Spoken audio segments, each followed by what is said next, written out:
I had been awake for most of the night, sitting in the dark at the edge of my bunk, staring at the single round porthole window that looked out into space. The stars were still there, quiet, perfectly still. Nothing about them told you that 600 enemy warships were now inside our solar system, moving toward Earth like a slow, patient tide.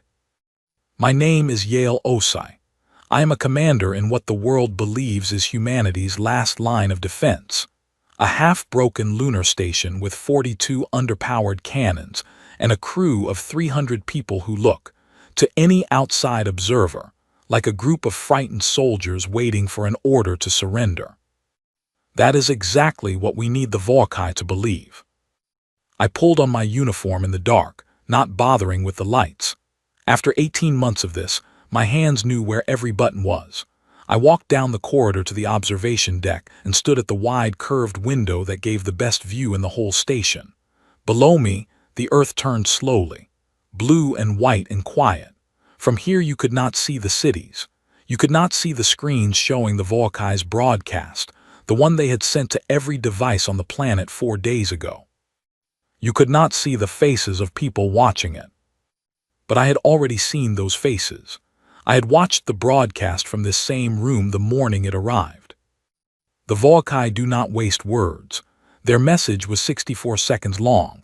It opened with a list: 4 planets, 4 names, each one followed by the same phrase: pacified and absorbed.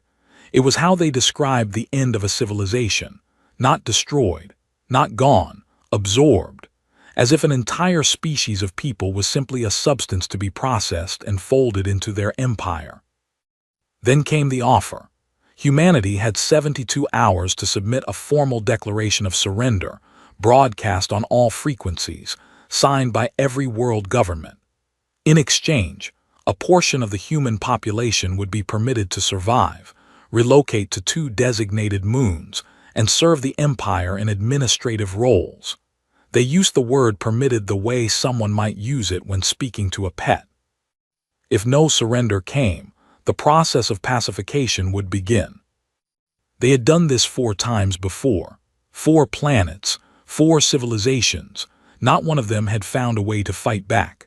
The Vorkai were not offering a choice, they were offering a formality, a bureaucratic step before the inevitable. That morning, I stood in this same spot and watched Earth's leaders argue on a split-screen feed.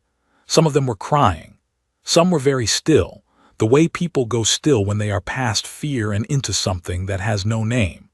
A few were already drafting the surrender text, their voices low and careful, choosing words that might make the Vorkai slightly more lenient.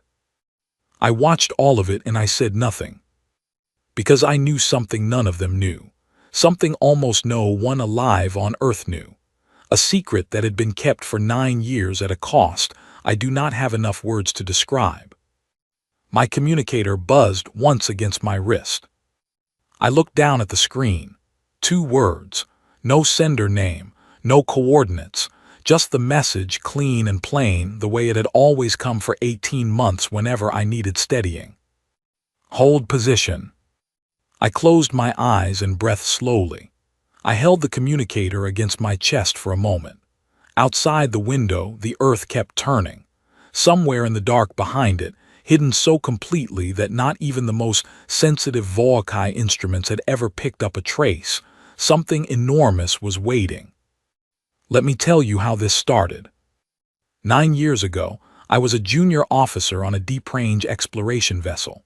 We were 400 million kilometers past Neptune, cataloging debris fields, when our long-range sensors picked up something strange. Not a ship, not a signal, something older. A field of wreckage drifting in a slow spiral, pieces of metal and polymer and material we had no name for, spread across a volume of space roughly the size of a small moon.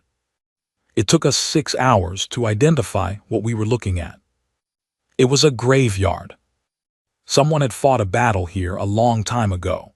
The wreckage was centuries old, maybe more. 2 different types of ships, the fragments were distinct in composition, clearly from different builders. One type we had seen before in intelligence files. Vorkai design, unmistakable. The angular geometry, the triple-layered hull construction. We had studied their ships in theory for decades, ever since their empire appeared at the edges of our mapped space. The other type we had never seen. Whoever built those ships had fought the Volkai, and from what our analysis showed, they had fought them to a standstill, maybe even pushed them back. The Volkai wreckage outnumbered the other by a ratio of roughly 3-1. Someone somewhere had made the Volkai bleed. My captain sent a compressed report back to Earth that same day. I did not know it then, but that report landed on the desk of a small, quiet woman named Admiral Petra Sau, who was then the head of a department so classified it had no official name. She read the report once, set it down, and made 3 calls. Those 3 calls became the program. I was recruited 8 months later, not because of any special skill, though they told me I had several. I was recruited because of a specific quality that the program needed in certain visible roles, what my evaluator described as a convincing capacity for helplessness. She did not mean it as an insult. She explained it carefully.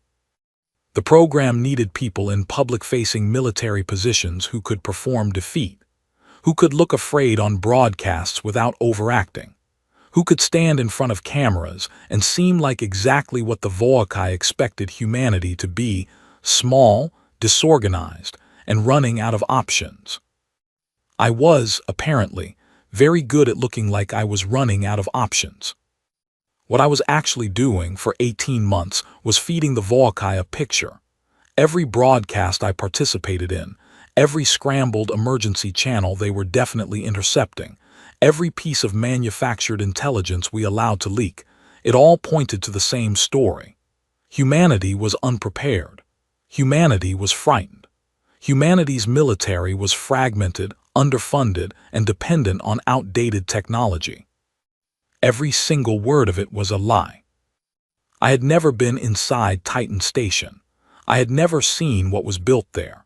My security clearance only permitted me to know that it existed and that it was large.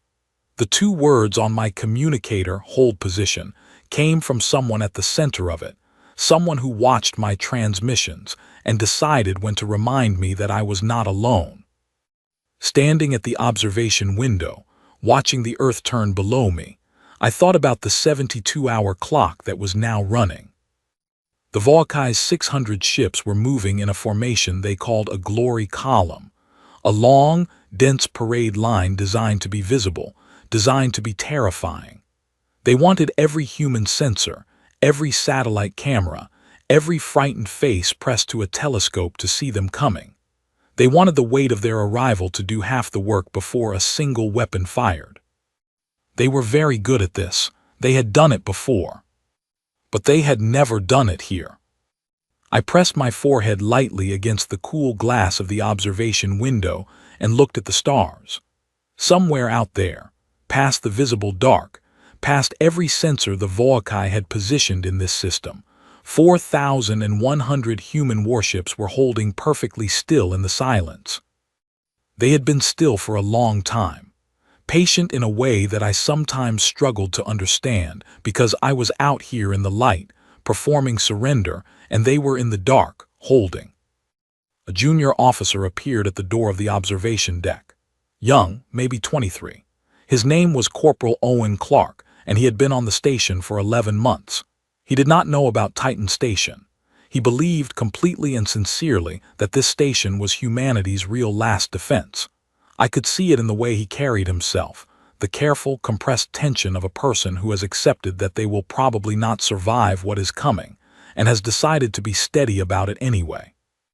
He was braver than he knew. He handed me a data pad without a word. I looked at the screen. The Earth governments had finalized the draft surrender text. They were requesting my review as the senior military officer on the lunar station before transmission. I read it carefully. It was well written. It was humble in all the right places. It would have been entirely convincing to anyone who did not know the truth. I approved it. Owen took the pad back and left. I heard his footsteps fade down the corridor, and then there was no sound at all except the low steady hum of the station's ventilation system. I thought about my daughter. Her name was Adiz. She was 11 years old and she lived with my sister in Accra. She thought I was stationed on the moon because I was important. She sent me drawings sometimes, through the official mail channel. The last one had been a picture of a rocket ship with my name on the side, flying past a large yellow star. I had not been able to tell her anything real for 18 months. I would not be able to tell her anything for a while longer still. I stood at the window until the shift bell rang. Then I straightened my uniform, put my hands at my sides, and walked back down the corridor to do what I had been doing for a year and a half. I performed surrender. And somewhere in the deep silence past Saturn, 4,100 ships waited without moving, without transmitting, without making a single sound that any Voakai instrument could catch. The clock was running. And we were ready. I was called into the command room at 400 station time, 3 hours after I had finally managed to sleep. The call came as a single short pulse on my emergency band, the kind that does not wait for you to decide whether you want to answer it. I was on my feet and moving before I was fully awake, pulling my jacket on as I walked. The command room was small. It always felt smaller when it was full of people trying to look calm. Lieutenant Nora Webb was at the communications board, her headset on, her eyes fixed on something on her screen that she clearly did not want to be looking at. Sergeant Dale Finch was standing by the sensor array with his arms folded, doing the thing he did when he was working through a problem, rolling his lower lip slightly inward, staring without blinking. At the center table, Chief Officer Raymond Cole had 3 separate data feeds running simultaneously, and he was switching between them with the practiced speed of someone who has done it too many times. They all looked up when I walked in. Raymond spoke first. "They've adjusted their formation," he said. He turned one of the screens toward me. The Voakai column had tightened. The 600 ships were now grouped more densely in the center, with a ring of outer vessels spaced in a pattern that any tactical eye would recognize as an encirclement posture. They were not just approaching. They were already beginning to wrap. "How long?" I asked. "At current speed, they enter high orbit in 19 hours, Nora said. She did not look up from her screen. 19 hours. Inside my chest, something shifted very quietly. Not fear exactly. Something more like the sensation of a door you have been leaning against for a long time finally beginning to open. I sat down at the table and looked at the feeds. On the secondary screen, I could see the public broadcast channels. Every major network on Earth was running continuous coverage. Most of it was analysts talking over sensor images of the approaching ships. A few channels were showing the surrender document, the one I had approved, the one that was now being prepared for transmission. Somewhere in an office I would never see, a communications officer was getting ready to send a message into space that said, in the formal language of capitulation, that humanity accepted the terms. I had to make sure I looked as though I believed it was over. That was the job. I pulled up my personal log and began recording the kind of entry a defeated officer records, practical, subdued, the voice of someone organizing their thoughts before an end. I noted the position of the enemy fleet. I noted the hours remaining. I noted the status of our station systems, which were perfectly operational, though we had spent considerable effort making certain that any Voakai intercept would read them as partially degraded. I was a very good liar. I had never been proud of it before this assignment. My communicator buzzed. Not 2 words this time, a set of coordinates and a single letter, Q. I stared at it for 3 seconds. Then I stood, told Raymond I needed to conduct a systems check on the lower relay array, and walked out of the command room. The Quantum Link terminal was in a maintenance shaft on level 4, behind a panel that looked like a standard power relay casing. It had been installed before I arrived on the station, by a technician who had transferred out 6 weeks later. To anyone who checked, and people did check, occasionally, because Volkai intelligence was not careless. It looked like a backup resonance coupler. It was not. It was a direct line to Titan Station. I closed the panel behind me, sat down in the narrow space, and activated the terminal. The screen lit up, and for the first time in 4 months, I did not get a text message. I got a face. She was older than I expected, though I had been told she was older. Admiral Petra Sau looked like someone who had spent years in rooms where everything was complicated and none of it could be discussed. Her hair was gray and cut short. She had the kind of stillness that is not calm but is something past calm, a stillness that comes from having made very large decisions and then living with them.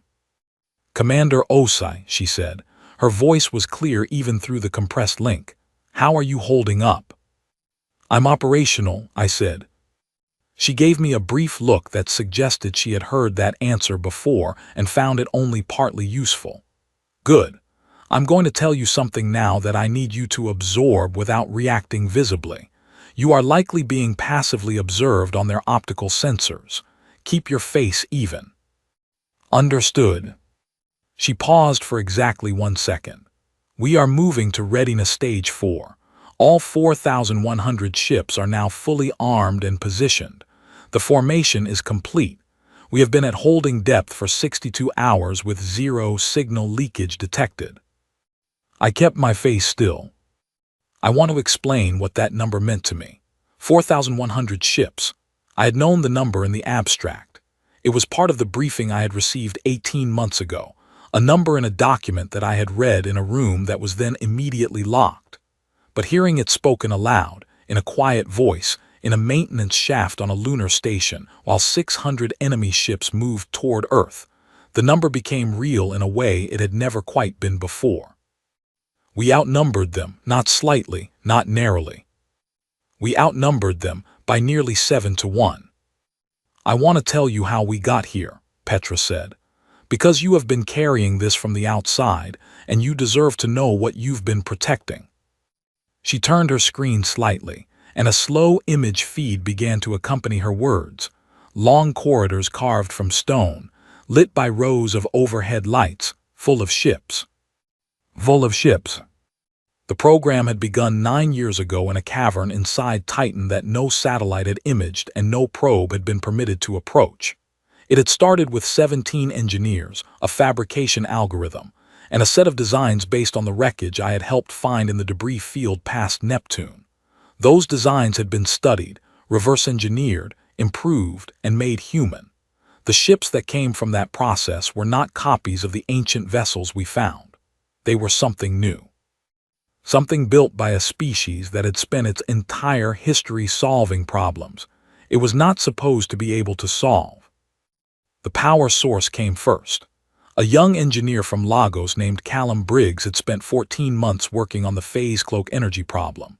Specifically, the fact that cloaking a ship of significant size required more power than any known human reactor could provide without producing a heat signature the Volkai's thermal sensors would catch. Callum solved it when he was 19 years old, in the middle of the night, and reportedly sat very still for 10 minutes before writing anything down. His solution reduced the power requirement by 63% and produced a heat signature indistinguishable from background stellar radiation. He had never left Titan Station. No one inside the program had once they were in. The secrecy had to be complete. It had to be the kind of secrecy that had no gaps, because one gap, one signal, one intercepted transmission, and everything ended. The ships were built in sections. Each section was constructed in a different part of the cavern, by crews who knew only their section. Final assembly happened in the deepest part of the facility, below even the main construction level, in a chamber so large that the engineers who first entered it said it felt like standing inside a small city. The materials came from the asteroid mining operations that had been running in the outer system for 2 decades. The Volkai had monitored those operations for years. They saw exactly what they expected to see: commercial extraction. Industrial waste, unremarkable tonnage moving through well-mapped corridors. They had no reason to look more carefully. They had never needed to look more carefully before. That was the piece that mattered most. Not the ships, not the cloak, not the weapons which were formidable. The piece that mattered most was that the Volcae had never imagined something like this was possible, and so they had never looked for it. Arrogance is not stupidity, but it does the same damage. The tactical formation was designed by a former cargo pilot named Gwen Farley, Petra continued. The image feed showed a diagram, a geometric arrangement of ships that looked, from certain angles, like the inside of a shell. She studied how starlings move in large groups, the way 10,000 birds can shift direction as one body instantly without a central command signal. She adapted that principle for fleet combat. Our ships are linked in a distributed response network. When the order comes, they will all move as one. I thought about Gwen Farley, a cargo pilot, sitting somewhere inside a moon, watching birds on whatever small screen she had access to, and turning that image into something that could surround 600 warships. I thought about Callum Briggs, 19 years old, solving the equation that made all of it possible. I thought about every person inside that station who had lived in the dark for years, away from their families, away from sunlight, away from the world they were protecting, because the protection required them to disappear. The families, I said, my voice was steady. I had practiced keeping it steady. Petra did not look away. We're told what they could be told, she said quietly, which was very little, that their family member was on a classified posting, that they were safe, that they could not be contacted. My daughter thinks I'm stationed here for career reasons. I know. There was a silence that was not uncomfortable, but was very full. After this is over, Petra said, you will be able to tell her everything. I nodded once. One more thing, Petra said. The surrender document. We need it transmitted in the next 6 hours. It needs to land with the Volcae Fleet Command before they adjust their formation any further. If they spread their ships too wide before we uncloak, the pocket closes less cleanly. Understood. I'll authorize the transmission at 900. Good, she leaned slightly forward. Yale, you have done this perfectly, 18 months and not a single break. I want you to know that. I looked at her face on the screen. She was not a warm person by nature, I could tell that clearly. She was precise and contained and had probably not said the word perfectly to very many people in her career. I believed her. Thank you, Admiral. The screen went dark. I sat in the maintenance shaft for another 2 minutes, not moving. Then I stood, smoothed my uniform and walked back up to the command room. At 900, I authorized the surrender transmission. The Volcae fleet received it 40 minutes later. Their acknowledgement came back within the hour, a cold, brief confirmation in their language, which our translation systems rendered as submission noted. Compliance will be verified upon arrival. Nora read it aloud to the room. Nobody spoke for a moment. Then Sergeant Finch uncrossed his arms and said, very quietly, they have no idea. I looked at him. He looked back at me. He was not supposed to know anything. He was not part of the program. He had been on this station for 16 months, and he had watched me run the performance for most of that time, and now he was looking at me with an expression that I had not seen on his face before. Not fear, not defeat. Something else, something quieter. I said nothing. I kept my face exactly as it needed to be. But I thought, no, they have no idea at all. The surrender document was in space.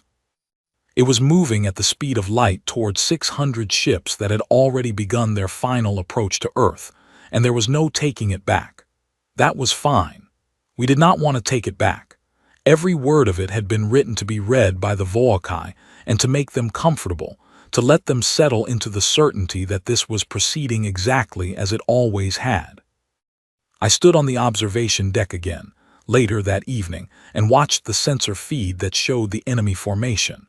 They had responded to our transmission by slowing slightly, not a lot, but enough to be visible on the display. They were no longer in a rush. Why would they be? The prey had announced itself. The outcome was settled. Their admiral was probably reviewing arrival logistics, arranging the order of his ships for the visual impact of entering orbit in proper formation. I had been told the Volcae placed great value on the visual, on ceremony, on the image of power, not merely its presence. They wanted their conquests to look a certain way, orderly, inevitable, beautiful in their understanding of the word. That was the second thing. They did not know about what was waiting for them. When the human fleet uncloaked, it would not look like a defensive force scrambling to respond. It would look like something that had been placed with enormous deliberateness, because it had been, every ship in position, every angle calculated. The geometry of it from the outside would be unmistakable. It would not look desperate. It would not look accidental. It would look like a message. I was not told everything about the 48 hours leading up to the uncloak. There were things happening at Titan Station that I did not have clearance for and had not asked about. What I knew was the timeline, the position of our fleet, and the moment at which the order would come. Everything else was the province of people far deeper inside this than I was. What I could do, what I was doing every hour of every day, was hold the surface. The surface was the station. The surface was my face in every broadcast. The surface was the trembling, fractured image of a species running out of time. It had to be convincing right up until it was over. Owen Clark found me on the observation deck that evening. He came in quietly, carrying 2 cups of something hot, and stood beside me at the window without asking for permission to be there. I did not ask him to leave. He handed me one of the cups. It was tea. It was not very good tea, the way most things on the station were not very good functional, approximating what the real thing felt like, but produced from packets that had been sitting in a supply locker for longer than was ideal. I drank it anyway. 12 hours, Owen said, looking at the sensor feed on the side screen. About that. He was quiet for a moment. Then he said, "Do you think there's anything on the other side of this? I mean after." I looked at him. He was very young. His face in the dim light of the observation deck had that quality that very young faces have, the quality of not yet being settled, of still being in the process of becoming whatever it was going to become. I thought about what I could say. I thought about what was true. "Yes," I said, "I think there's quite a lot on the other side of this." He nodded slowly, as if he was filing it away rather than immediately accepting it. A careful mind. I liked that about him. "I'm not afraid," he said. I could tell he was partially checking whether it was true as he said it. "I know," I said, "that's obvious." He looked at me, slightly surprised. Then something in his face loosened a little. He drank his tea. We stood there for a while, watching the stars. The Volcae ships were not visible to the naked eye, they were still too far out, but the sensor feed showed them clearly.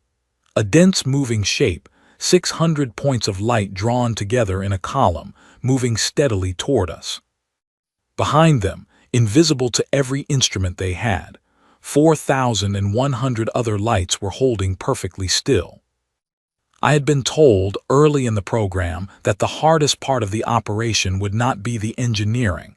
It would not be the secrecy, or the construction, or the positioning of the fleet. The hardest part, the program's architects believed, would be the waiting. Specifically, the waiting of the people who knew. They were right. There is a particular quality to knowing something enormous and being required to behave as if you do not know it. I am not describing the difficulty of lying. Lying is a skill and skills can be practiced. I am describing something more internal, the continuous tension of holding 2 realities in your body at the same time. The reality of what is visible and the reality of what is not. The reality of the station and its 42 cannons, and the reality of the 4,100 ships behind the dark. I had been holding both of those realities for 18 months. My communicator buzzed. I glanced at it, one word this time. "Ready." I closed my eyes for exactly 2 seconds. Then I opened them and looked out at the stars and thought about my daughter's drawing, the rocket with my name on the side, flying past a yellow star. I thought about what I would tell her afterward. I thought about Callum Briggs and his equation, about Gwen Farley and her birds. I thought about every person inside Titan Station who had given years of their life to the dark, and who were now sitting at their posts, watching their screens, waiting for the single command that would end 9 years of silence. 12 hours became 10. 10 became 6. I ate a meal I did not taste. I recorded another log entry, still performing, still contained, still the defeated officer waiting for the end. I reviewed the station's systems. I briefed Owen and the rest of the crew on evacuation protocols, which was what a commander in my position was supposed to do at this stage, and which also happened to be useful to know regardless. At 2 hours out, the Volkai Admiral sent a secondary communication. It was addressed specifically to the lunar station, to me, by designation. It said that upon arrival, a Volkai administrative vessel would dock with our station and collect the formal signatures of military capitulation. It asked me to have the station's senior officers assembled in the docking bay. The tone of it was not aggressive. That almost made it worse. It was simply routine, efficient, the kind of message you send when the outcome has never been in question. I replied, formally and in the correct format, that I would comply. I set down the communicator and stood very still in the center of my quarters for about 30 seconds. Then I washed my face, straightened my uniform, and walked to the command room. The final 2 hours moved differently from all the hours before them. They moved the way time moves when you are approaching something that cannot be undone, not faster, not slower, but with a quality of weight that makes each minute feel substantial, like something you could hold in your hand. The crew was quiet.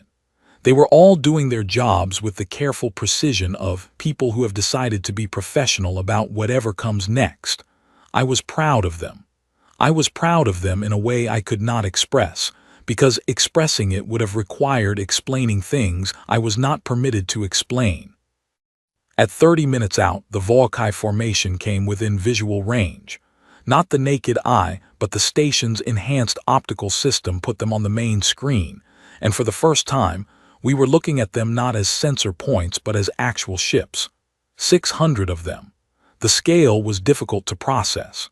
They were large. Each one individually was larger than anything humanity had built in the public eye. Together, they occupied a volume of space that seemed, for a moment, to make the idea of resistance genuinely absurd. I heard someone behind me exhale slowly. I kept my eyes on the screen.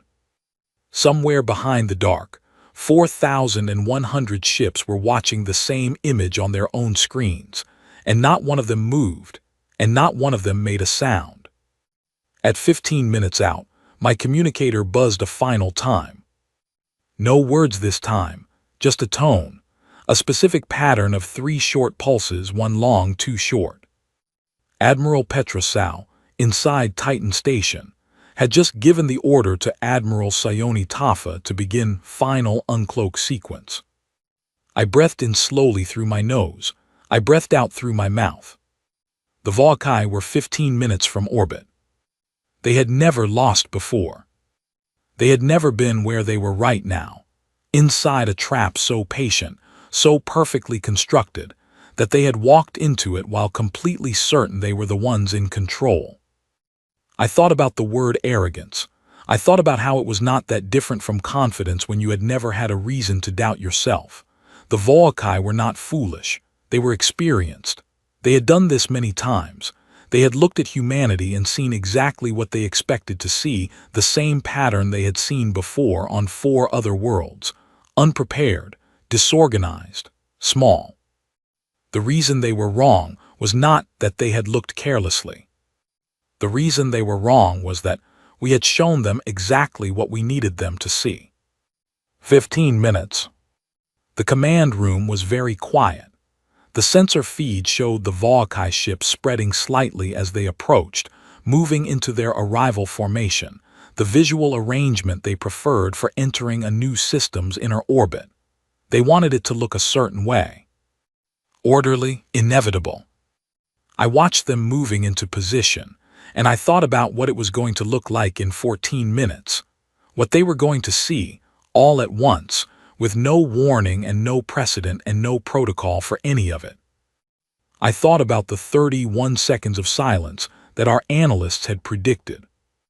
Not calculated, predicted, based on everything we knew about how the Volkai command structure responded to unexpected information. The estimate was that the first 31 seconds after Uncloaked would be complete silence on all their channels.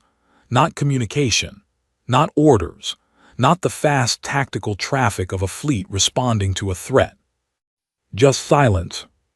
Because there was no word in the Volkai language, or at least, no word we had found in decades of intercepted communications, for the thing that was about to happen to them. I was still standing at the main screen in the command room when the timer reached 0. Nothing happened. That is the honest thing to say. At first, nothing happened that we could see from the station. The Volkai ships were there.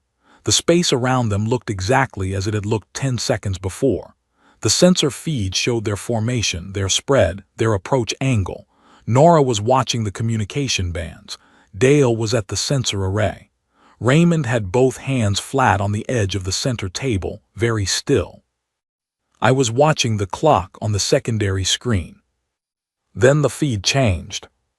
It did not change gradually.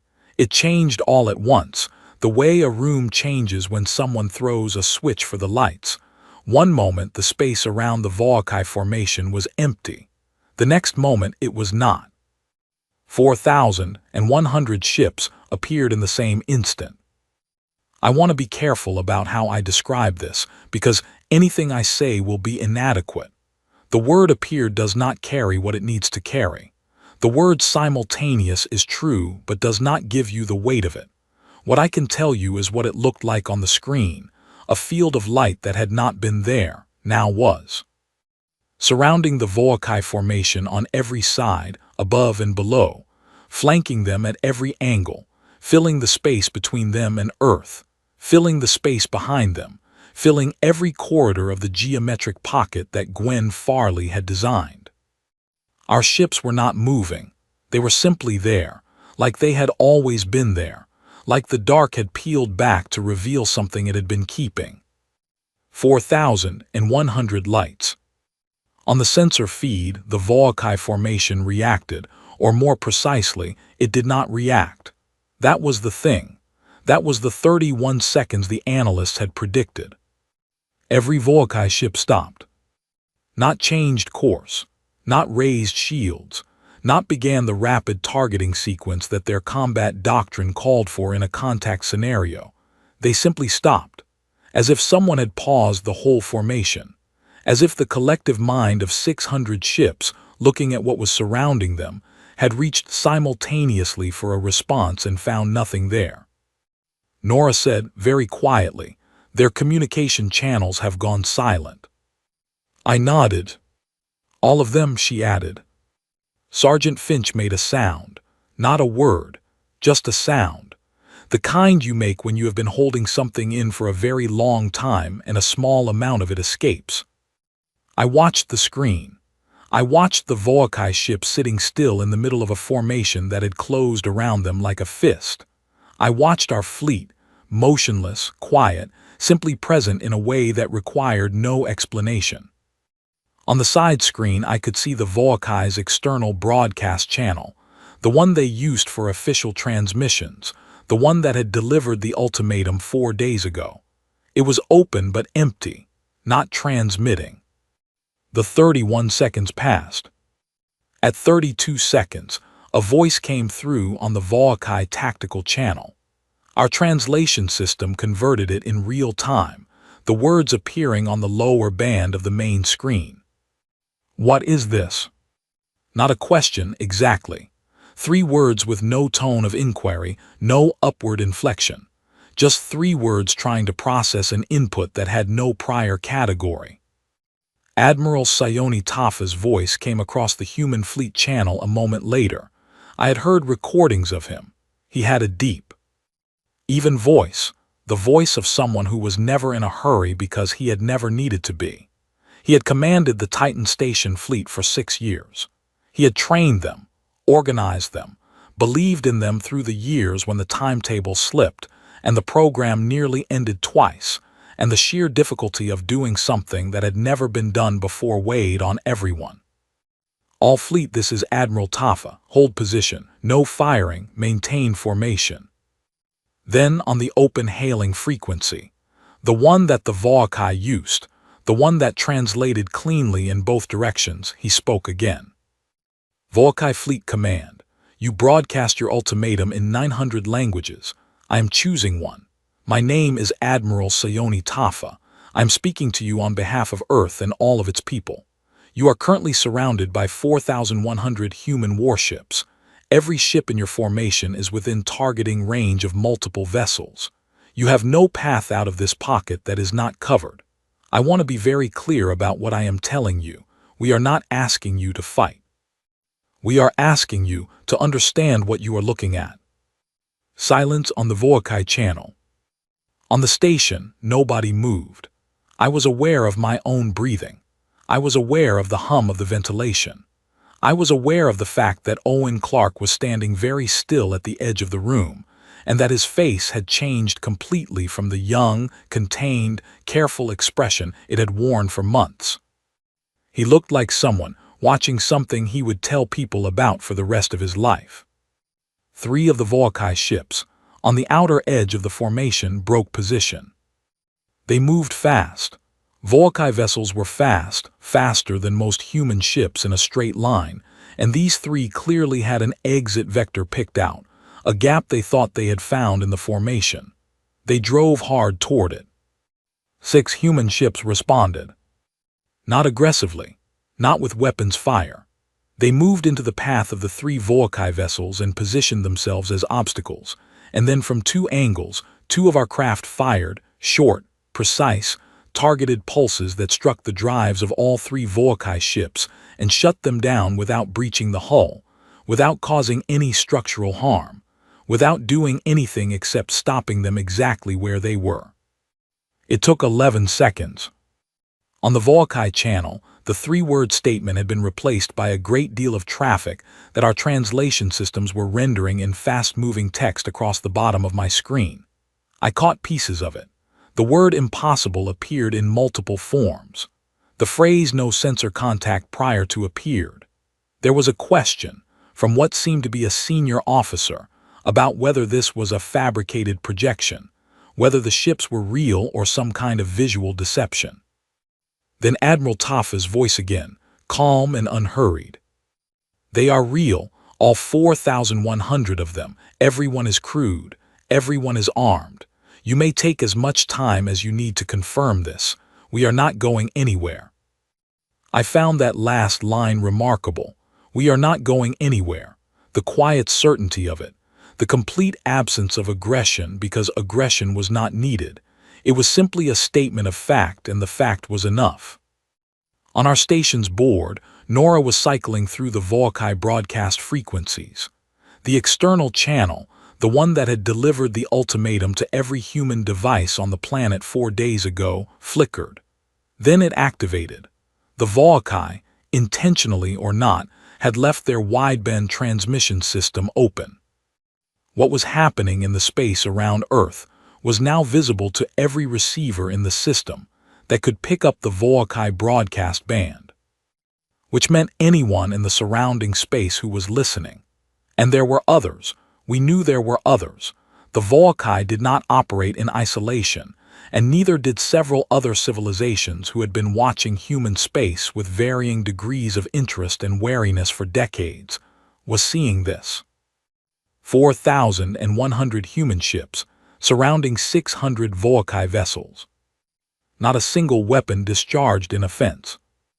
The Volkai admiral's voice came through at last. The translation system had a half-second delay, and during that half-second, the command room was completely silent. The translation appeared on the screen. How long have you had this? Not how did you build this? Not how did we not detect you? Not even an expression of anger or demand. How long have you had this? A question that was really something else. A question that contained, inside it, the recognition that the image of humanity the Volcae had been working from was not just incomplete but entirely, fundamentally wrong. Not a recent development, not a sudden change, not humanity scrambling to respond.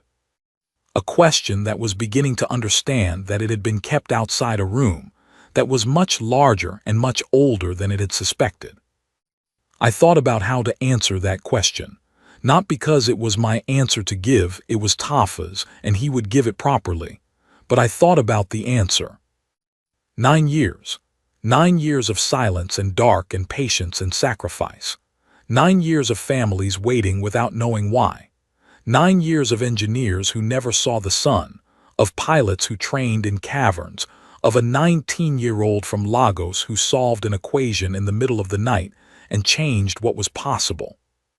9 years of performing weakness, while quietly preparing something the galaxy had not seen before. How long have you had this? Long enough, I thought. We have had it long enough. The Volcae Admiral's name was Keth Solvin. I did not know that then, I learned it later in the documentation that followed. But at the moment I first saw him, over the open hailing channel as Sayoni Tafa opened the visual feed, I simply thought, he is older than I expected. He was tall, angular in the way all Volcae were, with the compound eye structure that made it very difficult to read their expressions in any human sense. But his posture said something. It said it clearly. He was very still, not the stillness of authority, the stillness of someone who has just been told something that does not fit into any existing understanding, and who has not yet decided what to do with it. Tafa appeared on the feed beside Keth Solvin's channel, composed, unhurried, in full uniform. He looked like exactly what he was, someone who had been ready for this moment for a long time and had nothing to prove by it. Admiral Solvin, Tafa said, I am going to make this very simple. He did not list our weapons. He did not describe the formation in detail or explain what would happen if the Volcae attempted another breakout. He did not threaten, and he did not negotiate, and he did not perform strength the way the Volcae performed it, loudly, visually, for effect. He said, you came here to end us. We would like to suggest a different conclusion. I was watching from the station. I had the feed up on my personal screen, and I was sitting very still in the command room, and I was doing something I had not done in front of the crew in months. I was not performing anything. I was just watching. Keth Solvin was quiet for a long time. On his feed I could see the background, a Volcae command bridge, other officers, screens showing data I could not read. I could see the moment when one of his officers leaned in and said something to him, and I could see Solvin's response, which was to hold up a single limb in a gesture that in Volcae body language meant, stop, I will handle this. What is your proposal? Solvin said at last. Tafa glanced off-screen for a moment. I later learned he was checking a prepared document, though he did not look as if he needed it.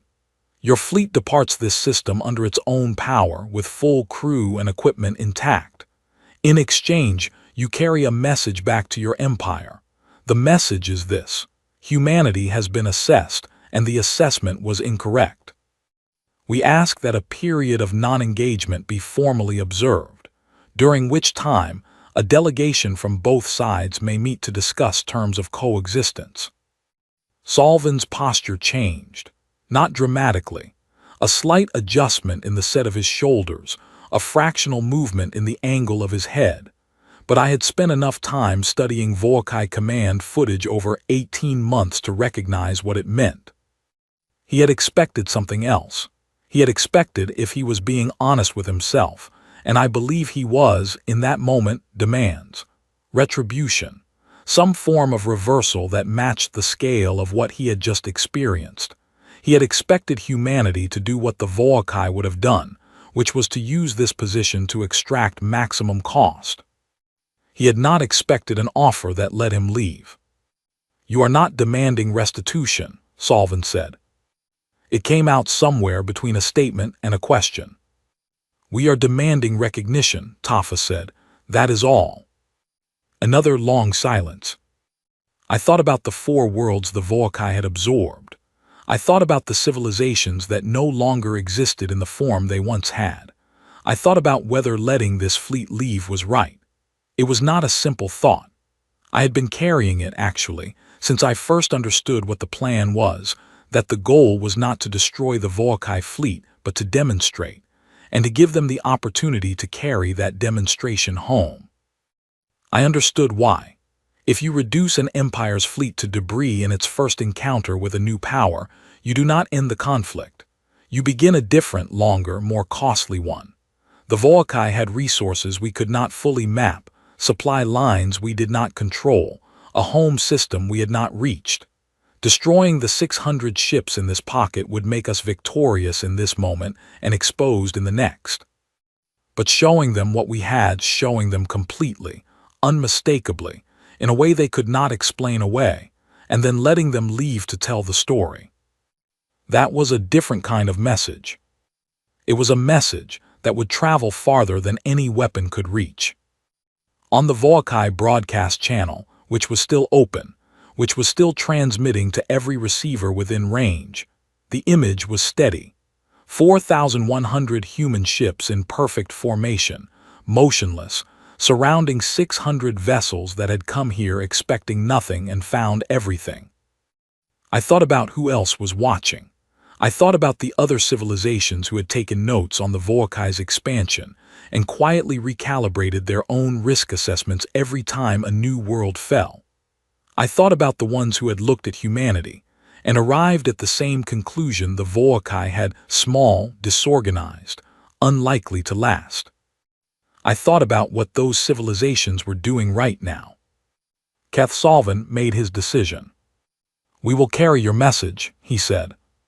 Tafa nodded once. "Thank you, Admiral." It was the most ordinary exchange.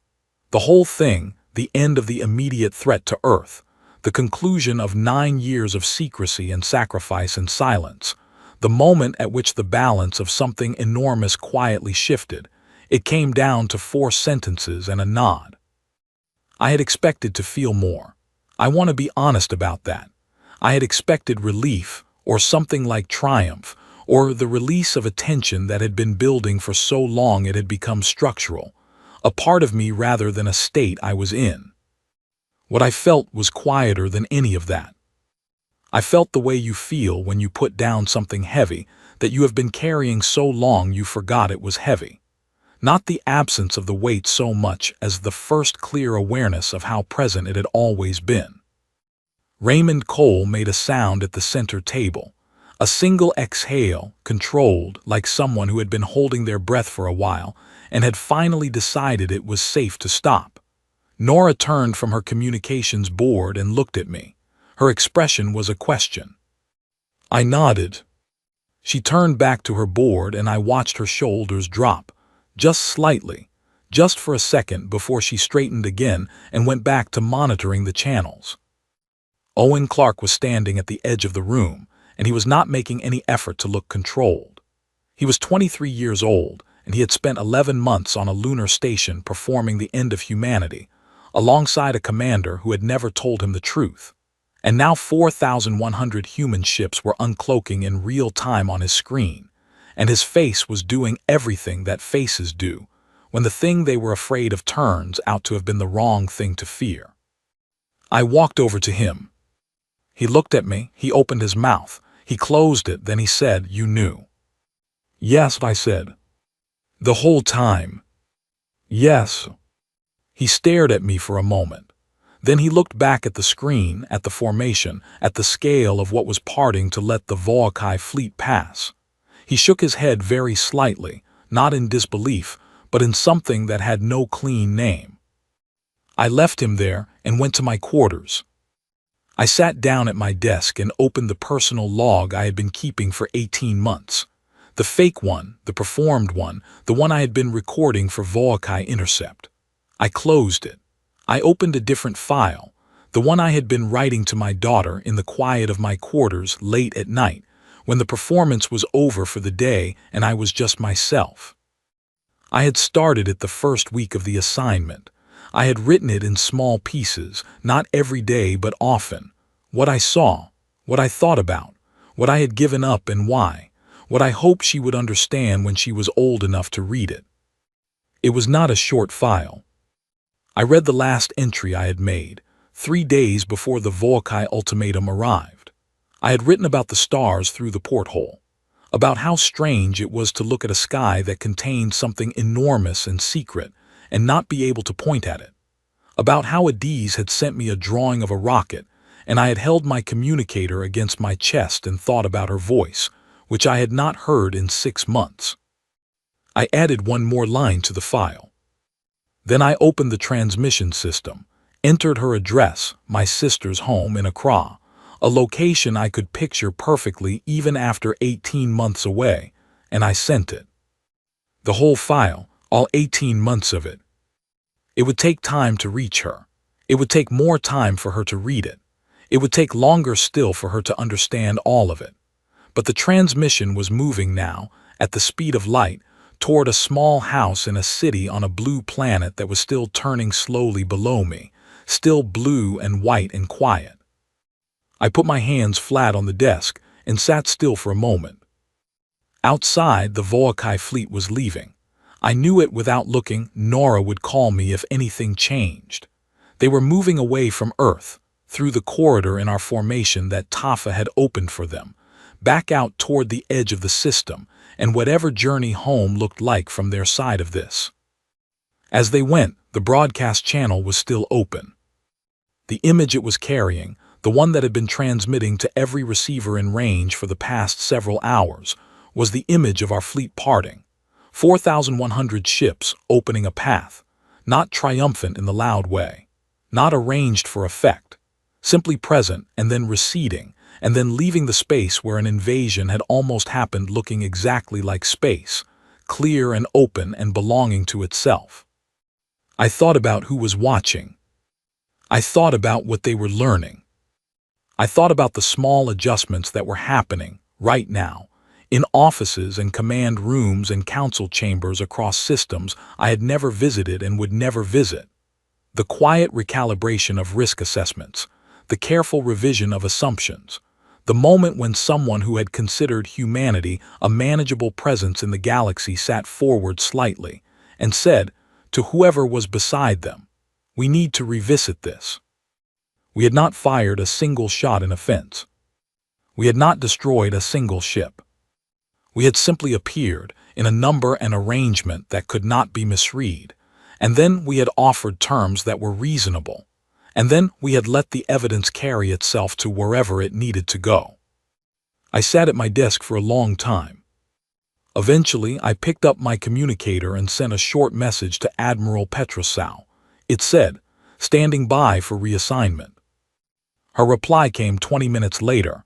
It was 3 sentences. "Outstanding, take 2 weeks. Your daughter is waiting." I read it twice. Then I set the communicator down on the desk and looked out through the porthole at the stars. They were still there, quiet, perfectly still. But they felt different now. Not smaller, never smaller. Space does not shrink because you have learned a little more about it. If anything, it felt larger, more detailed, more full of the kind of silence that is not empty but is listening. I thought about Callum Briggs somewhere inside Titan, probably very tired, probably not sleeping yet because the mind does not wind down quickly after 9 years of something. I thought about Gwen Farley and whether she had watched the formation deploy and recognized her own design in it, the way a person recognizes a face. I thought about all the people in the cavern, the ones who had spent years in the dark so that this moment was possible. The ones who had given up the ordinary world without making a sound about it. The ones who had held and held and held until the holding was done. I thought the galaxy just learned something about us. Not that we have ships, not that we have weapons or numbers or tactical formations. Not even that we can keep a secret. The galaxy learned what we are willing to do for each other, what we are willing to give up, how long we are willing to be patient in the service of something that matters. That is the thing that does not translate cleanly into any military assessment. You can count ships. You can map weapons range and calculate formation geometry. You can measure the power output of a phase cloak and assign it a threat tier. What you cannot easily measure is what moves people to spend 9 years in a cavern inside a moon, away from the sun and the faces they love, because the thing they are protecting is worth it. The Volcae would carry the number 4,100. They would carry the formation, the geometry of the pocket, the image of our fleet uncloaking in a single instant. They would carry the voice of Admiral Taffa saying, "We are not demanding restitution, we are demanding recognition." All of that would reach the Empire. All of it would be assessed and analyzed and filed into the revised understanding of what humanity was. But the real thing, the thing underneath all of it, would travel differently. It would travel in the silence of the 31 seconds. In the question Keth Salvin asked, "How long have you had this?" In the way he looked before he answered, in that fractional adjustment of his posture that meant he had expected something and received something else. It would travel as the shape of an unanswered question that the Volcae command would turn over for years. Not how did they build it, not where did the technology come from, not even how did we miss it. The question they would not be able to stop asking was the one that did not have a tactical answer. How do you make a species like that? I looked out at the stars for a long time. Then I got up, walked to the door of my quarters, and went to find Owen Clark. He was in the corridor outside the command room, leaning against the wall with his arms crossed and his eyes on the floor, thinking. He looked up when he heard me. "You have questions," I said. He almost laughed. "A few. I'll answer what I can, but later there's a transmission I want to help you compose first." I paused. "You have family." "My mother," he said, "and my younger brother." "Then write to them," I said. "Tell them you're all right. Tell them it's over. Tell them you'll explain everything when you're home." He looked at me for a moment. Then he nodded, once, the way he had on the observation deck when I told him there was quite a lot on the other side of this. Filing it away, believing it now. "When do we go home?" he asked. I thought about the 2 weeks Petra had given me. I thought about Accra and a house and a girl who had drawn a rocket with my name on the side. "Soon," I said. And this time, I was not performing anything at all.